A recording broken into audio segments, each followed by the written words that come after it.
Alright dudes, we're back at it again. Even more matchups that Capsirus wants to happen in Death Battle that will probably never happen because the universe hates him. I'm terrible at intros, so let's just get into the video right now. Okay, I know I always complain about the amount of Marvel vs. DC episodes in Death Battle. But there are a few that I want. This one being one that I really want. It's Swamp Thing vs. ManThing. Scientists who were both working on formulas designed to enhance the human body, who were both forced to flee their workspaces and turned into big green swamp monsters who protect some sort of cosmic thingy, that being the green for Swamp Thing and the nexus of all realities for ManThing. Okay, I barely scratched the surface with this matchup, but I'm pretty sure if I went into all the details, I'd probably be here all day. Anyway, I think this matchup is pretty cool. It's probably one of the only Marvel vs. DC matchups that I'm actively clamoring for. No idea who wins, but I want to say ManThing because he is adorable. I love ManThing. This may come as a shock to most people, but I really like DreamWorks' movies. Well, most of them anyways. So it should come as no surprise that I also really like How to Train Your Dragon. So it should also come as no surprise that Hiccup and Toothless vs. Hero and Baymax is on this list. Both human characters start out as introverted and shy whilst also having a lot of knowledge. With the help of an outside influence, Gobber for Hiccup and Tadashi for Hero, they are introduced to a group of people in a similar profession to them, the Dragon Hunters for Hiccup and Tadashi's friend group for Hero. They end up encountering a being they don't know how to deal with. Hiccup was terrified of dragons and Hero didn't know how Baymax works and was still in grief. However, they are able to befriend their new friend easily whilst impressing the new people they are introduced to. They're also familiar with the loss of a family member. Hiccup lost his dad and Hero lost his brother. And after many trials and tribulations, both temporarily lose their friends, but reunite with them after a prolonged period of time. Hiccup had to release the dragon so no one kept hunting them, and Baymax sacrificed himself to the void to save Hero from a wormhole. I really like this matchup. Not only are Hiccup and Toothless a great pairing, but so are Hero and Baymax. Big Hero 6 is one of my favorite Disney movies, and I would love to see how the four trade abilities with each other. But one thing I'd really like to see in this episode would be the flying. The Dragon movies have some of the most incredible flying scenes of any movie I've ever seen. And to see them go the extra mile and replicate that would be so cool. No idea who wins, but I really want to believe Hiccup and Toothless win because seeing them die would really hurt me. I love Kid Icarus Uprising. It is tied with Kirby and the Forgotten Land as my favorite game of all time. But unfortunately, the last Kid Icarus episode we had was kind of mid, not gonna lie, was. Not to mention, it was a total stomp. So you want to know a matchup that isn't a total stomp? Pit vs. Zagreus. Both are based on mythological figures in Greek mythology and are the main characters of their respective games. Pit being based off Icarus and the protagonist of Kid Icarus, and Zagreus being an actual god who does nothing and is the protagonist of Hades. Both live in a world with other anime-esque characters. Both fought against the underworld, Hades, and other Greek mythology gods and monsters. And they both use swords, bows, and a shit ton of other weapons. And they also both can't truly die. Out of every Kid Icarus matchup, this is definitely the one I want the most. Not only is it actually pretty close, but it has some wicked animation potential as both characters have a metric shit ton of weapons that they can use against each other. And that was one thing that really sucked about Pit vs. Sora. The use of Pit's huge ass arsenal.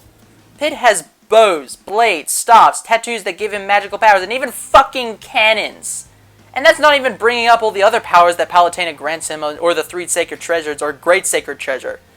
As for Zagreus, I don't know specifically what he has, but I do know that his arsenal is also insane.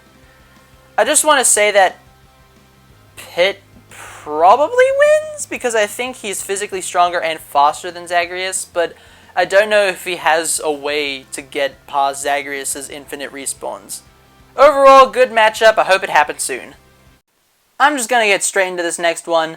Liu Kang vs. Jago is awesome. Both are warrior monk protagonists from fighting game franchises in the 90s who kill people despite being monks. Both were abandoned as children and trained in the ways of martial arts within China. Both became top students of their respective classes and found themselves destined to fight against a great evil. Both possess pyrokinetic abilities, and both represent the Chinese myth involving the balance of power of the tiger versus the dragon. I'll be honest, I didn't really think about this matchup until I rewatched Corey X Kenshin's Mortal Kombat 11 series, and the more I thought about it, the more I realized that I needed it. It would go so hard as a martial arts fight, especially if it was animated like Goro vs. Machamp. That episode was so well made. The choreography was super good, there was basically no jank. Why haven't we gotten more episodes like that? Anyway, I really like it, and I hope this happens this season. Liu Kang is probably gonna win since they're gonna include Fire God Liu Kang no matter what, and he can create goddamn black holes. So, I have heard that Jago does have planetary to star level scaling, but I also heard that that is bullshit, so yeah, rip Jago. Ninja are awesome. I freaking love Ninja. My favorite Pokemon is a ninja. Pretty much all my favorite characters are ninja-like in some way. Kirby can be a ninja. I just love ninja. So of course I'm gonna like this one. Lord Garmadon versus Takanova from Bionicle.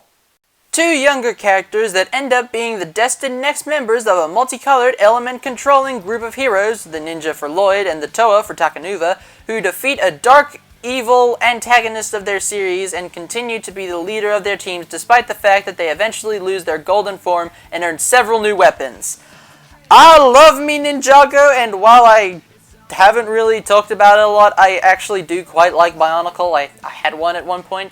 So when Nemesis brought up this matchup in one of his videos, I was immediately on board. Lloyd is definitely my second favorite ninja. Cold Gang for life. And Takanova sure does exist. I didn't grow up with him. The only Bionicle movie I've seen was The Legend Reborn, and as far as I know, Matanui doesn't have any Ninjago matchups or matchups in general, so... Also, if this episode does happen, it has to be done in stop motion, or at least something similar to that. That'd be pretty base, not gonna lie, Wiz.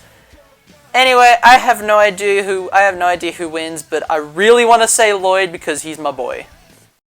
Pokemon vs. Digimon was awesome, no doubt about that. But it was also such a stomp.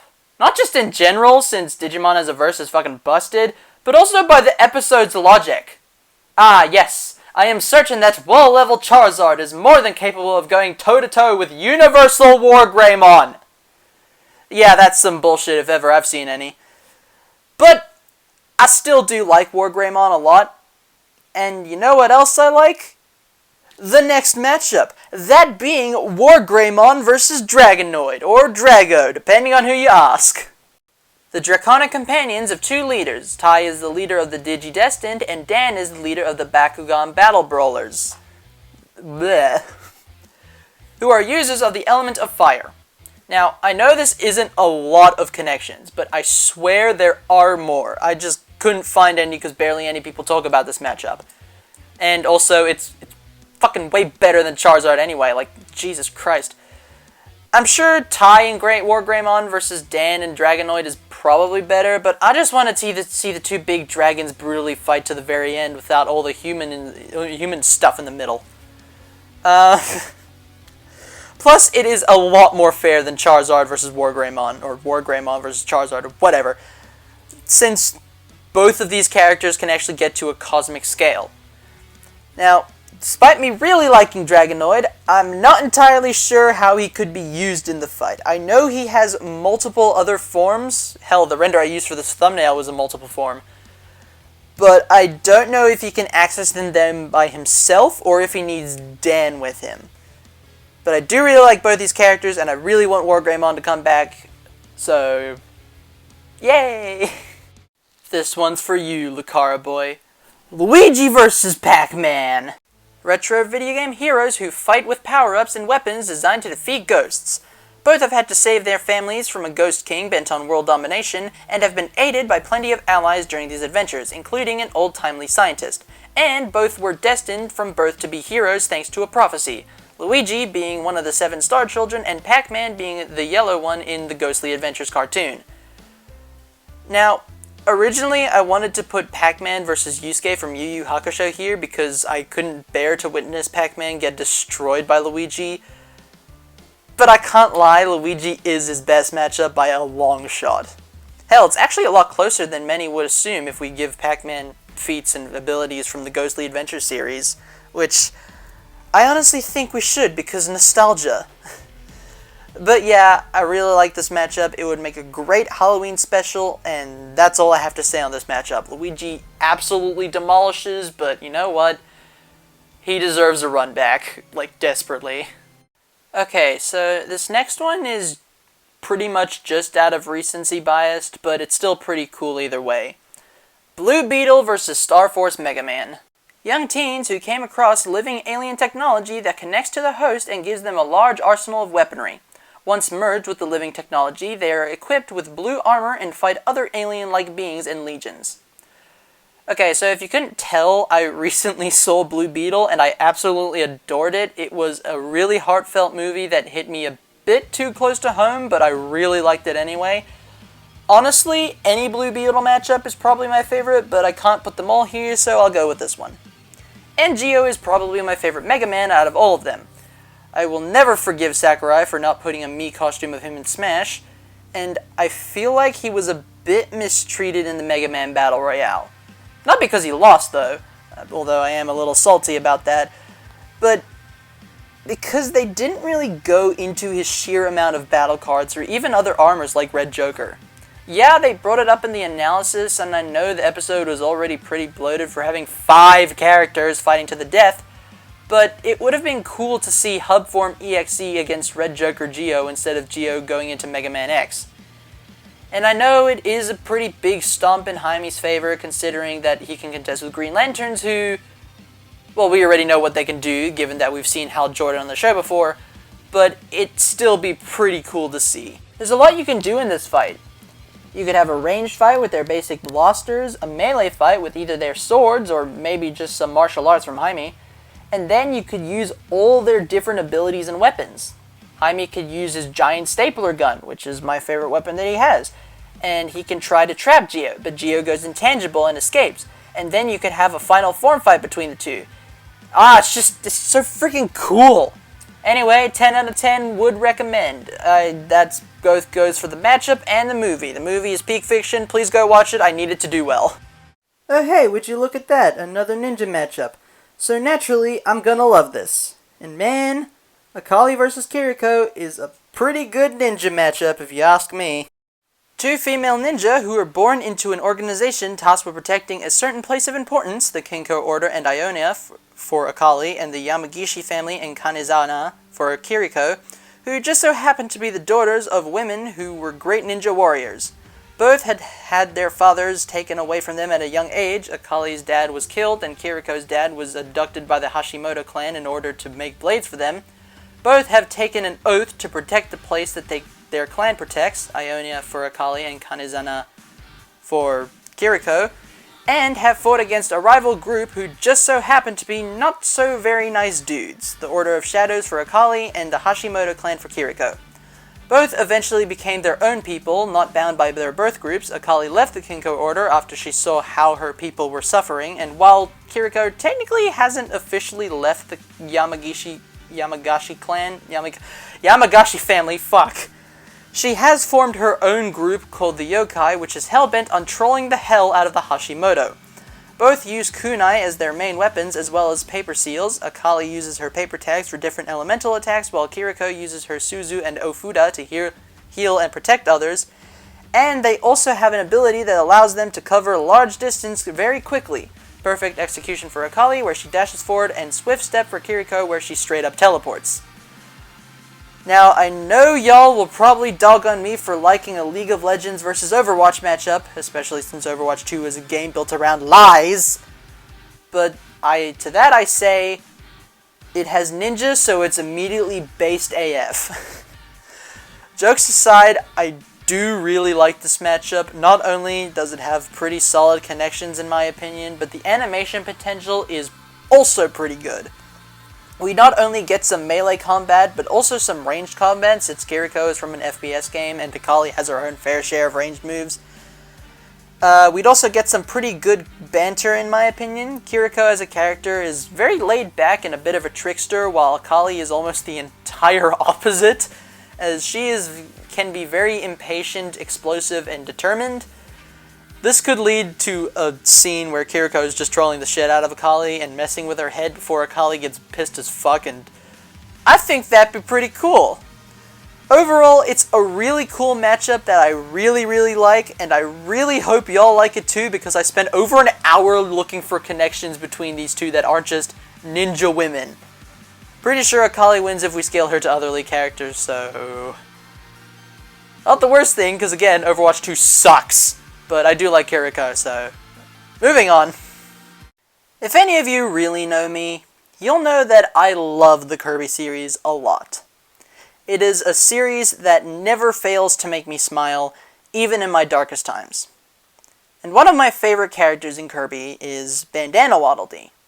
Not only was I a big advocate for him to be added into Smash Ultimate, because we need the Return to Dreamland Quartet together in Smash, but he was also one of the main inspirations for my YouTube avatar. The stick figure influence comes from Animator vs. Animation, and the blue bandana comes from Bandana Waddle Dee. But the biggest problem I have is that I don't really like any of his matchups in Death Battle that much. A lot of them are either just boring, like Bandana Dee vs. Undyne, or have very little or flimsy connections, like Bandana Dee vs. TC Nick 3, Hero Prinny. Seriously. That matchup has 2 connections, and they aren't really that solid. But I believe that I have found Bandana Dee's best matchup. And that is Bandana Waddle Dee versus Commander Peepers from Wander Over Yonder. Both are the second in command to super goofy characters who are in positions of power who were given second chances, King Dedede for Bandana Dee and Lord Hater for Peepers. Both face or have faced the antithesis to their boss, who are super positive characters who can practically do anything. Bandana Dee has faced off with Kirby before becoming allies with him, and Commander Peepers has faced Wander a multitude of times but has allied with him and his friends on rare occasions. Both of them come from a species of somewhat useless grunts, the Waddle Dees for Bandana Dee and the Watchdogs for Peepers, who differentiate themselves by wearing something slightly different than the rest of their species. Bandana Dee wears a blue bandana as opposed to the regular Waddle Dee who wears nothing, and Commander Peepers has a large gold lightning bolt on his head as well as a more defined helmet as opposed to the regular Watchdog. Both of them are also powerless and rely on their weaponry and other talents to keep up with their friends and foes in combat. Bandana Dee uses a spear with expert proficiency, and Commander Peepers uses strategy, tactics, and gunplay. Now, admittedly, I don't think Peepers has that many feats. Unfortunately, he doesn't have a page on vs. Battle Wiki, thanks a lot, guys.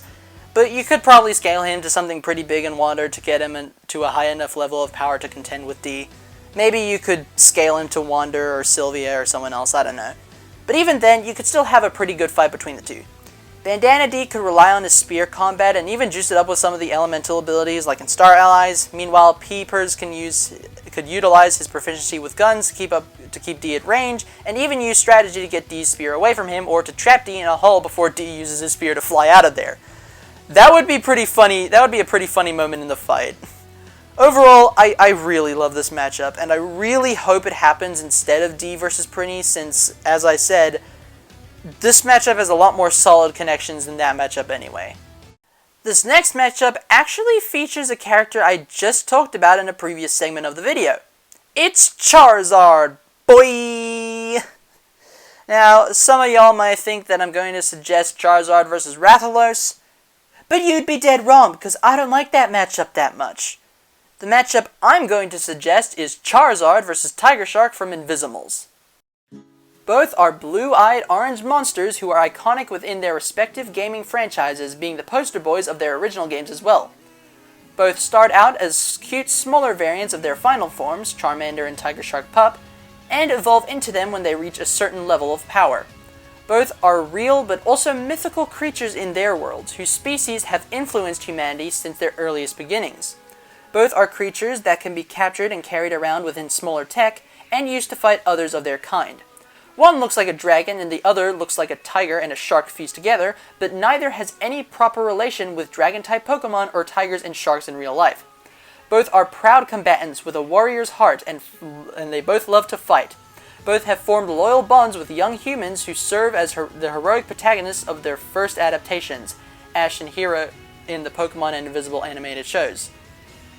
Both have time and time again gone up against creatures stronger than them, legendary Pokemon and the more godlike Invisimals, rarely ever showing fear and succeeding in the end against seemingly impossible odds. Both have fought an evil version of themselves. Ash's Charizard battled Mewtwo's Charizard clone in the first film, and Tiger Shark has taken on Dark Tiger Shark, though neither of them is evil necessarily. Both can turn into stronger and more ferocious black-colored forms, Mega Charizard X and Dark Tiger Shark. Both received extra attention and more forms compared to other regular Pokemon or Invisimals. Charizard is the only non-legendary with 2 Mega Evolutions, and Dark Tiger Shark is the only Dark Invisimal to have Pup and Colt stages. Yeah, that's right, fuck Charizard versus Rathalos. All my homies hate Charizard versus Rathalos. Charizard versus Tiger Shark is the real shit, and if you don't agree, you're entitled to your own opinion. But yeah, I really like this matchup. Not only does it fix my biggest issue with Charizard, that being the massive fucking size difference, but it's just cooler as well. Especially since both Pokemon and Invisibles are catch-em-all type games. Plus, Charizard's air mobility and Tiger Shark's ground and underwater mobility would play a very interesting role in the fight if this were to happen someday. Speaking of which, if this were to happen, it would have to have a Mega Charizard X versus Dark Tiger Shark fight. That would be sick as fuck. Plus, from what I hear, it's actually somewhat fair, so that's also sick. Since Super Mario RPG is getting a remake this year, I've had it on my mind for a while. And one of my favorite characters from that game is Gino. Now, I've been trying to think of a good matchup for Gino for a while, but I've come up short. That is until I remembered a small little game that I adore but have never played before. So with all those factors coming into play, Gino vs. Kutaro was born. Both are wooden dolls who are associated with celestial bodies, Gino with stars and Kutaro with the moon, and both of them have fought in places they are not native to in order to save their celestial dimensions. Gino helped Mario in the Mushroom Kingdom to save Star Road, and Kutaro helped defeat the Moon Bear King in the Moon Realm to free it from his tyranny. Both of them also fight evil tyrants, Smithy for Gino and the Moon Bear King for Kutaro. Y'all have no idea how happy I was to think of this matchup. As I said before, Puppeteer is a game that I adore from a visual, story, and gameplay standpoint. But it is also one that I have yet to play as I am a broke-ass bitch who doesn't own a PlayStation 5. But I still love the game, and I wish there was a way I could play it. If you have a way, please let me know. And again, Gino is one of my favorite characters from Mario RPG, so how could I pass up this opportunity? Short answer is, I couldn't. Any opportunity I have to talk about Puppeteer is one I am willing to take. If any of y'all have been stalking my Twitter as of late, link in the description, please go follow, you'll know that I really want to voice Grovyle for when Grovyle vs. Lucina eventually happens. So yeah, the next matchup is Grovyle vs. Lucina. 2 teenage sword monsters who travel back in time to stop an evil dragon from destroying their worlds in the future. What do you want from me? That was all the connections I could find, considering the matchup is not talked about at all for some reason. Also, don't ask me why Grovyle is referred to as a teenager when he has such a deep voice in the Mystery Dungeon anime clips. But yeah, I was so dead set on this happening this season that I tried to be a psychic multiple times, only to fail miserably until Dimitri Guts vs. Guts happened. Honestly, not a bad trade-off considering how awesome that episode was. But yeah, I really like this matchup, and I am certain that there are more connections, but I just couldn't find any. Also, yeah, I really want to voice Grovyle. Please let me voice Grovyle Death Battle. That would be a dream come true. That, or you could give me the voice of Greninja, because I can do a pretty good Greninja in my opinion. So, most of you will remember my last Most Wanted Matchups video, where I said Kirby vs. Superhero Squad Show Galactus was my most wanted of all time. Yeah, that's changed. This matchup is now my new most wanted, and it is Kirby from the Hoshi no Kabi manga versus Superhero Squad Show Galactus. 2 funny and cartoony versions of the normal powerful beings they are based on that gain powers and abilities through eating everything around them. Kirby inhales and absorbs enemies for his copy abilities, and Galactus eats planets to gain power. Both of them are also associated with being in a group of 3 other members, all with their own unique weapons, while the main guy just eats everything. the Return to Dreamland Quartet for Manga Kirby, and the Heralds of Galactus for Galactus. Okay, so yeah, nothing's changed. This is just a cartoon version. This is just a cartoony version of Kirby. Which kind of fixes the problem I had with regular Kirby vs. Superhero Squad Show Galactus. That being the fact that Kirby just kind of stomps Galactus into the ground. I mean, Kirby is literally on a multiversal scale, while Superhero Squad Show Galactus is at best planetary, so automatically it's a lot more fair since Manga Kirby, without including light novel feats, is also planetary. Plus, both of them are a lot goofier than their mainline counterparts. But as far as this matchup is from a physical standpoint, Kirby probably still stomps considering he out-haxes Galactus to death. Because I'm pretty sure he has plot manipulation, so pick your poison, I guess. But yeah, I do like this matchup. It's a lot funnier. It's a lot more fair, and honestly, Manga Kirby on Death Battle would be hilarious. It's like Manga Mario on Death Battle, only not as insane and OP as freaking Manga Kirby or Manga Mario. I'm just gonna stop now and get to the end card. Anyway, 10 out of 10 matchup, really like it. It's my new most wanted now. Hey, that was definitely a video. Please leave your most wanted matchups in the comments below. Also, while you're down there, hit that like button and the subscribe button. And don't forget to pull a bell, Kirby, and hit the notification bell so you never miss another one of my videos ever again. With all that in mind, I'll see you when Martian Manhunter vs. Silver Surfer comes out, Cap Nation. Bye-bye!